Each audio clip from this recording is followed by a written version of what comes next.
allez instantanément reconnaître le protagoniste de celle-ci. Il s'agit du génial et du l'unique Steve Jobs. Qui ne connaît pas le parcours spectaculaire du célèbre Steve Jobs? Plusieurs d'entre nous possèdent au moins un des produits qu'il a conçus dans leur poche ou leur sac. Le fondateur de la société Apple, disparu en 2011, était en effet un visionnaire qui a révolutionné le monde de la technologie et a marqué l'histoire de l'informatique. Tout le monde se dit donc que forcément chez lui, tous les membres de sa famille doivent être férus d'innovation technologique et avoir les tout derniers iPhone ou iPad. Toutefois, dans un article publié dans le New York Times, le créateur de la marque à la pomme avait révélé qu'il ne laissait aucun de ses propres enfants utiliser ses produits. Au journaliste Nick Bilton, il avait affirmé « Il n'utilise pas l'iPhone, ni même l'iPad. Nous limitons à nos enfants l'accès à la technologie. » Et le plus étonnant, c'est qu'il n'est pas le seul.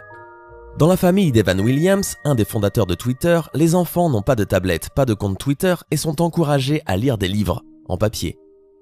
Chris Anderson, l'ancien rédacteur en chef de Wired, un magazine spécialisé dans l'innovation technologique, a une règle essentielle pour ses 5 enfants âgés de 6 ans à 17 ans. Jamais d'écran dans la chambre. J'ai été témoin des dangers de la technologie. J'en ai aussi fait l'expérience personnelle et je ne veux pas que ça affecte mes enfants, dit-il. En général, la plupart de ces parents geeks limitent le temps passé sur tablette ou smartphone à environ 30 minutes par jour pendant la semaine, d'autres réservent les tablettes au week-end uniquement. À partir de 10 ans, les enfants utilisent des ordinateurs mais seulement pour faire leurs devoirs.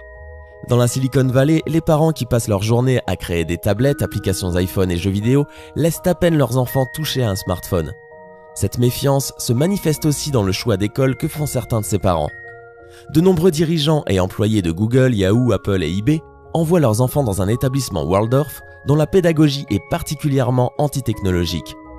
C'est une école très huppée qui a pour particularité de bannir l'utilisation des ordinateurs, iPad et télé jusqu'au lycée car selon eux, la technologie représente une menace pour la créativité, la personnalité et la concentration des élèves. De la crèche au lycée, il n'y a aucun ordinateur, encore moins de tablettes. À la place, on y trouve des tableaux noirs, des craies, des crayons de couleur et des livres. Les enfants font de la poterie, du tricot et du jardinage. Les 3/4 de ces élèves ont des parents qui travaillent dans les nouvelles technologies. Mais la philosophie pédagogique de l'établissement est que les ordinateurs nuisent à la créativité, à la sociabilité et à la concentration des enfants. Comprenez-vous ces choix pour leurs enfants de la part de Steve Jobs, Evan Williams et de toutes ces pointures des nouvelles technologies? Ou au contraire sont-ils totalement à l'ouest? Laquelle de ces 3 histoires vous a le plus inspiré? Dites-nous ce que vous en pensez en commentaire.